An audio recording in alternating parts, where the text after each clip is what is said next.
Good morning प्यारे बच्चों, welcome to HDGIC groups. हम पढ़ रहे थे क्लास 10th की हिंदी का फर्स्ट चैप्टर जो था मित्रता, और जिसको लिखा है आचार्य रामचंद्र शुक्ल जी ने। तो सबसे पहले हम लेखक के विषय में कुछ जान लेते हैं। इनका जन्म 1884 ईस्वी में बस्ती जिले के अगुना नामक ग्राम में हुआ था। इनके पिता का नाम चंद्रबली शुक्ल था और इन्होंने इंटरमीडिएट की पढ़ाई छोड़ दी थी और उसके बाद ही इन्होंने एक सरकारी नौकरी को ज्वाइन किया, जो कि इन्होंने स्वाभिमान के कारण उसको भी त्याग दिया। ये मुख्यतः जो अपनी जीविका थी वो चलाते थे अध्यापन कार्य से, लेखन और प्राध्यापक कार्य से करते थे। इनकी मृत्यु 1941 ईस्वी में हो गई थी। जो इनकी लेखन विधा थी वो थी आलोचना, निबंध, नाटक, पत्रिका, काव्य और इतिहास। इनकी जो भाषा थी वो शुद्ध साहित्यिक, सरल एवं व्यवहारिक भाषा थी। और जो ये अपनी निबंध में और बाकी जितनी भी रचनाएं होती थी उसमें जो शैली यूज़ करते थे वो होती थी वर्णनात्मक, विवेचनात्मक, व्याख्यात्मक, आलोचनात्मक, भावात्मक तथा हास्य व्यंग्यात्मक। और इनका जो हिंदी साहित्य में जो पहचान मिली वो एक निबंधकार के रूप में, एक अनुवादक के रूप में, एक आलोचक के रूप में और एक संपादक के रूप में। तो लास्ट वीडियो में हमने 5th पैराग्राफ तक पढ़ लिया था। अगर आप में से किसी ने भी उस वीडियो को नहीं देखा है तो आप आई बटन पर क्लिक करें और अब हम आगे कंटिन्यू करते हैं 6th पैराग्राफ से और उसको समझते हैं। उनके लिए ना तो बड़े बड़े वीर अद्भुत कार्य कर गए हैं और ना बड़े बड़े ग्रंथकार ऐसे विचार छोड़ गए हैं जिनसे मनुष्य जाति के हृदय में सात्विकता की उमंगें उठती हैं। तो यहाँ शुक्ल जी ये कहते हैं कि जो ऐसे लोग होते हैं, यानी कि ऐसे मित्र होते हैं, वो लोग प्रकृति के सौंदर्य का आनंद नहीं ले सकते, क्योंकि जिनको बाग बगीचों में खिले सुंदर फूलों और उसकी जो भी सौंदर्य है, उसकी जो हृदय के अंदर जो मनुष्य की उमंगता उठती है, उन सब चीज़ों को देख के वो सब उनके अंदर नहीं हो पाती है। उनके लिए फूल पत्तियां में कोई सौंदर्य नहीं है और झरनों के कल कल में मधुर संगीत नहीं, अनंत सागर तरंगों में गंभीर रहस्य का आभास नहीं। उनके भाग्य में सच्चे प्रयत्न और पुरुषार्थ का आनंद नहीं। उनके भाग्य में सच्ची प्रीति का सुख और कोमल हृदय की शांति नहीं। तो यहाँ पर लेखक ये कहना चाहते हैं या ये कह रहे हैं कि जिनको कोई सौंदर्य, यानी कि फूल पत्ती, जो भी बाग बगीचों में सुंदर फूल खिले होते हैं और उससे जो ध्वनि निकलती है, जो मधुर संगीत उससे निकलता है कल कल का, वो, और जो आसपास जो होते हैं, जो गंभीर जो झरने होते हैं, सागर होते हैं, उनकी जो तरंगें होती हैं, जो भी उसमें, उन रहस्य को भी वो नहीं जान सकते, यानी कि उनसे भी वो अनजान हैं। और जो लोग सच्चे प्रयत्न, यानी कि जो लोग परिश्रम करने से भी प्रसन्नता का अनुभव नहीं करते हैं या प्रसन्नता का या आनंद का अनुभव नहीं करते हैं, जिनके हृदय में प्रेम की भावना नहीं है, तो क्या है, उनके हृदय में कोई भी, उनके कोमल हृदय में कोई भी ना सुख है, ना ही सहयोग है, ना ही स्नेह है। तो ये सब जो भी, जो सुख से, सहयोग से और स्नेह से जो शांति मिलती है वो उनके अंदर नहीं है। उनके अंदर शांति का क्या है, अभाव रहता है। ऐसे लोग मित्रता करने के योग्य नहीं होते हैं। जिनकी आत्मा अपने इंद्रिय विषय में ही लिप्त है, जिनका हृदय नीचाशयों तथा कुत्सित विचारों से कुलसित है, ऐसे नाशोन्मुख प्राणियों को दिन दिन अंधकार में पतित होते देख कौन ऐसा होगा जो तरस ना खाएगा। तो इन पंक्तियों में या इस गद्यांश में शुक्ल जी कहते हैं कि जो लोग केवल काहे में पड़े रहते हैं, विषय वासनाओं में फंसे रहते हैं, और जिनको सबसे ज़्यादा इंद्रिय सुख, जो हमारी 5 इंद्रिय होती हैं, उन्हीं का बस सुख चाहिए होता है, वही उनके लिए सर्वोपरि होता है, और उसी को पाने के लिए वो हमेशा प्रयत्नशील रहते हैं। और जिनका हृदय जो होता है वो गंदे विचारों से सदैव युक्त रहता है, तो ऐसे लोग दिन प्रतिदिन क्या होते हैं, अपने बुरे विचारों और बुरे आचरणों के कारण विनाश की ओर बढ़ते चले जाते हैं। और उनकी जो ये विनाश का कारण होता है, उससे क्या होता है, अवनति होती है और अज्ञान होता है, और वो धीरे धीरे अज्ञान के दलदल में फंसकर नष्ट हो जाते हैं, जिन्हें देखकर सभी को उन पर क्या हो जाती है, तरस आ जाता है या दया आने लगती है। ऐसे विनाश व पतन की ओर ले जाने वाले लोगों के साथ कभी भी मित्रता नहीं करनी चाहिए, क्योंकि वे अपने गंदे विचारों से आपको भी अपने मार्ग से भटका सकते हैं, और ऐसे भ्रष्ट आचरण वाले व्यक्ति का साथ कभी भी नहीं करना चाहिए। तो मित्र को क्या होना चाहिए, जो अपना मतलब कि अपना ही सब कुछ ना देखे, और अपने इंद्रिय सुख पर विचार ना करे, विषय वासनाओं में ना फंसा रहे, और जो प्रकृति के सौंदर्य में भी आनंद को महसूस कर सके, ऐसा ही मित्र सभी के पास होना चाहिए। अब हम आते हैं इसमें 7th पॉइंट पे, और 7th पैराग्राफ है, कुसंग का ज्वर सबसे भयानक होता है। ये केवल नीति और सद्वृत्ति का ही नाश नहीं करता, बल्कि बुद्धि का भी क्षय करता है। तो इसमें आचार्य रामचंद्र शुक्ल जी कहते हैं कि मानव जीवन पर जो संगति होती है, उसका बहुत ज़्यादा प्रभाव पड़ता है। बुरे और दुष्ट लोगों की संगति क्या होती है, हमेशा घातक होती है, जो एक बहुत ज्वर यानी कि बुखार की तरह, बहुत भयंकर बुखार की तरह हानिकारक होती है। जिस प्रकार भयानक ज्वर व्यक्ति की संपूर्ण शक्ति व स्वास्थ्य को नष्ट कर देता है, उसी प्रकार बुरी संगति में पड़े हुए व्यक्ति की भी बुद्धि, विवेक और जो भी नैतिकता है, ये सभी गुण नष्ट हो जाते हैं। किसी युवा पुरुष की संगति यदि बुरी होती है, तो वो उसके पैरों में बंधी चक्की के समान होगी, जो उसे दिन प्रतिदिन अवनति के गड्ढे में गिराती जाएगी, और यदि अच्छी होगी तो सहारा देने वाली बाहु के समान होगी, जो उसे निरंतर उन्नति की ओर उठाती जाएगी।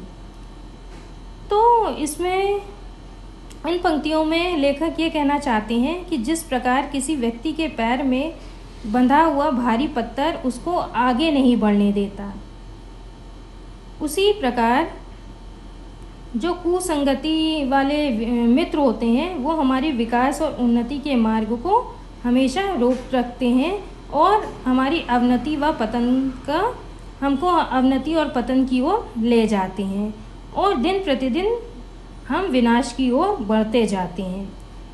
और यदि अच्छी होगी, और मतलब है इसमें कि यदि किसी अच्छे व्यक्ति की संगति हमें मिल जाती है, तो क्या होगा, वो हमारा बाहु यानी कि वो हमको सहारा देने वाला एक हाथ होगा।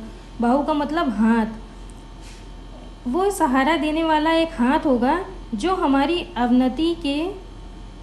जो हमको अवनति से हटाने के लिए हमेशा जब हम अवनति पे जाएंगे या हम गिर रहे होंगे या गलत मार्ग पे हम लोग पहुंच गए होंगे, तो वो हमारी भुजा पकड़कर या हाथ पकड़कर हमको उठा देगा और हमको सहारा देकर खड़ा कर देगा। और इससे क्या होगा कि हमारी निरंतर उन्नति होती रहेगी और हमारे अंदर जो भी अवगुण आ गए थे वो भी खत्म हो जाएंगे। तो इस पैराग्राफ के माध्यम से लेखक ये कहना चाहते हैं कि अच्छी संगति से क्या क्या लाभ होते हैं कि व्यक्ति को कभी भी पतन नहीं होता व्यक्ति का। और दूसरा इसमें है कि अच्छे जब हमको मित्रता हो जाएगी अच्छे व्यक्ति से तो हमारे अंदर बहुत सारे गुणों का भी विकास हो जाएगा और समाज में एक प्रतिष्ठा भी मिल जाएगी। और जिस तरह जो बुरा होता है, कुसंग का साथ होता है या बुरी संगति वाले कोई भी मित्र होता है, उससे क्या होता है, हमारा हमेशा निरंतर जो है हम लोग बुराई की तरफ बढ़ते चले जाएंगे। तो इस वजह से हमको हमेशा अच्छे संगति में ही रहना चाहिए और अच्छे मित्र का ही साथ करना चाहिए। अब हम इसके नेक्स्ट पैराग्राफ पे आते हैं। बहुत से लोग तो इसे अपना बड़ा भारी दुर्भाग्य समझते, पर वो अच्छी तरह जानता था कि वहाँ वो बुरे लोगों की संगति में पड़ता तो उसकी आध्यात्मिक उन्नति में बाधा होती। लेकिन कई लोग सोचते हैं कि ये बहुत बड़ा क्या हो गया, दुर्भाग्य हो गया, दुर्भाग्य मतलब बहुत बुरा हो गया। लेकिन ये भी वो लोग अच्छी तरह से जानते हैं कि अगर हम अच्छी संगति करते हैं और अच्छे कामों में अपना योगदान देते हैं तो हमारा निरंतर विकास होगा। और अगर हम बुरे लोगों की संगति में आज गए तो क्या होगा, उससे हमारी जो आध्यात्मिक उन्नति है वो हमेशा रुक जाती है, कभी भी हम आगे नहीं बढ़ सकते हैं। बहुत से लोग ऐसे होते हैं जिनके घड़ी भर के साथ से ही बुद्धि भ्रष्ट हो जाती है। तो लेखक यहाँ पर ये कहना चाहते हैं कि जो लोगों का मन होता है उसका बहुत ज़्यादा प्रभाव व्यक्ति पर पड़ता है। अगर बुरी संगति वाले व्यक्ति से हमेशा क्या होगा, हमारे अंदर हमारी उन्नति में हमेशा बाधा उत्पन्न होगी। और समाज में ऐसे बहुत सारे लोग होते हैं जिनका अगर हम थोड़ी देर भी साथ कर लें तो क्या हो जाता है, हमारी बुद्धि को वो लोग भ्रष्ट कर देते हैं, क्योंकि अच्छी बातों की अपेक्षा वो लोग हमको बुरी बातों की ओर ज़्यादा ले जाते हैं या बुरी बातों का ज़्यादा ज्ञान बताते हैं, जिसका कि प्रभाव हमारे ऊपर बहुत जल्दी पड़ जाता है। क्योंकि उतने ही बीच में ऐसी ऐसी बातें कही जाती हैं जो कानों में ना पड़नी चाहिए।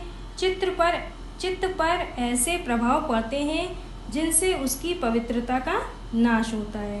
थोड़े समय में ही क्या हो जाती है, बुद्धि भ्रष्ट हो जाती है और उनकी बातों का प्रभाव हमारे ऊपर इतना पड़ जाता है कि हमारी जो पवित्रता होती है, जो हमारी अच्छी बुद्धि भी होती है, वो भी क्या हो जाती है, नाश हो जाती है, उसका भी विनाश हो जाता है। हमारे अंदर जो बहुत सारे बुरे विचार हैं वो सब आने लगते हैं।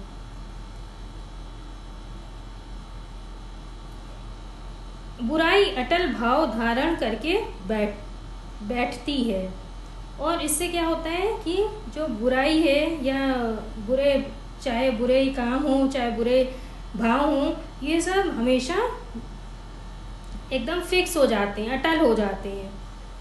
बुरी बातें हमारी धारणा में बहुत दिनों तक टिकती हैं और हम लोगों के अंदर जो अच्छी बातें होंगी वो कम समझ में आएंगी, जो बुरी बातें होंगी वो लगेगा कि बहुत अच्छी हैं, बहुत जल्दी उसको हम लोग कवर कर लेंगे। तो ज़्यादा देर तक वो बुरी बातें हमारे दिमाग में बनी रहती हैं। इस बात को प्रायः सभी लोग जानते हैं कि भद्दे व फूहड़ गीत जितनी जल्दी ध्यान पर चढ़ते हैं उतनी जल्दी कोई गंभीर या अच्छी बात नहीं। तो इसमें लेखक ये कहना चाहते हैं कि बुरी बातों का या बुरे व्यक्ति का प्रभाव बहुत जल्दी हो जाता है इसका ये उदाहरण ये है कि अगर हम बहुत बेकार या मूर्खतापूर्ण जो गीत हैं वो हमारे दिमाग में बहुत जल्दी याद हो जाते हैं, बहुत जल्दी हम हमारे दिमाग में वो जगह बना लेते हैं। लेकिन जो अच्छी चीज़ें हैं, अच्छी बातें हैं, अच्छे गीत हैं, गंभीर विचार हैं, तो उनको लिए हमारे जो दिमाग में या मस्तिष्क में उसको धारण करने के लिए बहुत अधिक समय लग जाता है। और जो बुराई होती है वो बहुत जल्दी और बहुत कम समय में हम लोग ग्रहण कर लेते हैं। इसलिए हमेशा अच्छी संगति का ही साथ देना चाहिए और बुराइयों से हमेशा दूर रहना चाहिए। अब हम इसके लास्ट पैराग्राफ पर आते हैं। सावधान रहो, ऐसा ना हो कि पहल तुम इसे एक बहुत सामान्य बात समझो और सोचो कि एक बार ऐसा हुआ फिर ऐसा ना होगा, अथवा तुम्हारे चरित्र बल का ऐसा प्रभाव पड़ेगा कि ऐसी बातें बकने वाले आगे चलकर आप सुधर जाएंगे। तो कई लोग सोचते हैं कि अरे कोई बात नहीं, अभी अगर बुरी संगति में भी आ गए हैं तो थोड़े दिन बाद हम इसको त्याग देंगे। और धीरे धीरे क्या होगा, अगर हम ऐसा सोचेंगे तो क्या होगा, धीरे धीरे हम उन्हीं बातों को धारण करने लगेंगे, वही हमारे दिमाग में भी आ जाएंगी और हम उन बातों के आदी हो जाएंगे। तो हमको हमेशा जो सही बात होगी वो गलत लगेगी और कभी भी कोई व्यक्ति नहीं सुधर पाएगा। जब एक मनुष्य अपना पैर कीचड़ में डाल देता है तब फिर ये नहीं देखता है कि वो कहाँ और कैसी जगह पैर रखता है। तो इसका मतलब हुआ कि कीचड़ यानी कि अगर कोई व्यक्ति ने बुरी संगति धारण कर ली है तो वो दोबारा ये नहीं देखता कि मैं अच्छी संगति में चला जाऊं, वो उसी में फंसता रहता है, उसी कीचड़ में वो हमेशा आगे अपनी ज़िंदगी में पूरा फंसता चला जाता है और इसी तरह वो धीरे धीरे बुराइयों को अपनी तरफ आकर्षित करने लगता है। धीरे धीरे उन बुरी बातों में अभ्यस्त होते होते तुम्हारी घृणा कम हो जाएगी। पीछे तुम्हें अपने चिढ़ ना मालूम होगी क्योंकि तुम ये सोचने लगोगे कि चिढ़ने की बात ही क्या। और क्या होगा, धीरे धीरे तुम्हें बुराइयां ही अच्छी लगने लगेंगी क्योंकि तुम उसी को धारण कर लोगे, तुम्हारे दिमाग में भी वही आ जाएंगी और तुम उसमें एकदम बिल्कुल अभ्यस्त हो जाओगे और जिससे कि जो तुम्हारी घृणा है वो भी ख़त्म हो जाएगी बुराइयों के प्रति और तुम्हारी बुद्धि क्या हो जाएगी, मंद हो जाएगी, तुम्हें समझ में नहीं आएगा, तुम्हारी सोचने की जो क्षमता है वो भी ख़त्म हो जाएगी, तुम्हारा विवेक कुंठित हो जाएगा और तुम्हें भले बुरे की पहचान नहीं रह जाएगी। और जब बुद्धि में जब बुरी बातें आ जाएंगी तो वैसे ही सोच हो जाएगी, तो उस टाइम पर जो हमारा विवेक होता है, हमारे जो ज्ञान होता है, बुद्धि होती है, उसमें से अच्छी बातें हमेशा के लिए ख़त्म हो जाएंगी और हम भले बुरे या अच्छा बुरे का पहचान नहीं कर पाएंगे। अंत में होते होते तुम भी बुराई के भक्त बन जाओगे और लास्ट में क्या होगा कि सारा जितनी भी बुराइयां हैं वो तुम्हारे अंदर अपने आप ही आ जाएंगी। अतः हृदय को उज्जवल और निष्कलंक रखने का सबसे अच्छा उपाय यही है कि बुरी संगत की छूट से बचो। और लेखक अंत में ये कहना चाहते हैं कि इसका बस एक ही उपाय है कि सब कुछ भूलकर और अच्छे और उज्जवल भविष्य के लिए किसी भी व्यक्ति को हमेशा अच्छी संगति करनी चाहिए और बुरी संगत की छूट में नहीं पड़ना चाहिए। बुरी जो बातें होती हैं वो व्यक्ति को अपने जाल में इस प्रकार फंसा लेती हैं कि व्यक्ति उसको मतलब चाहते हुए भी नहीं त्याग कर सकता उसका, और यही बातें व्यक्ति पर प्रतिकूल प्रभाव डालती हैं। तो लेखक का इस गद्यांश के माध्यम से जो कहने का उद्देश्य है वो ये है कि मनुष्य को कुसंगति से बचने का संदेश दिया है इसमें। और कुसंगति एक ऐसा रोग है जो मनुष्य के जीवन को पूर्णतः नष्ट कर देता है, इसलिए हमको सदैव जो है वो कुसंगति से बचना चाहिए। आई होप आपको ये लेसन बहुत ही अच्छा लगा होगा और अच्छे से समझ में भी आ गया होगा। इससे रिलेटेड कोई भी आपको प्रॉब्लम है, क्वेरी है और आपका कोई भी क्वेश्चन है तो आप कमेंट बॉक्स में लिखकर पूछ सकते हैं। और अब हम मिलते हैं अपने नेक्स्ट क्लास में एक नए लेसन के साथ। आप इस चैनल को सब्सक्राइब ज़रूर कर लें और वीडियो पसंद आए तो लाइक ज़रूर करें। धन्यवाद।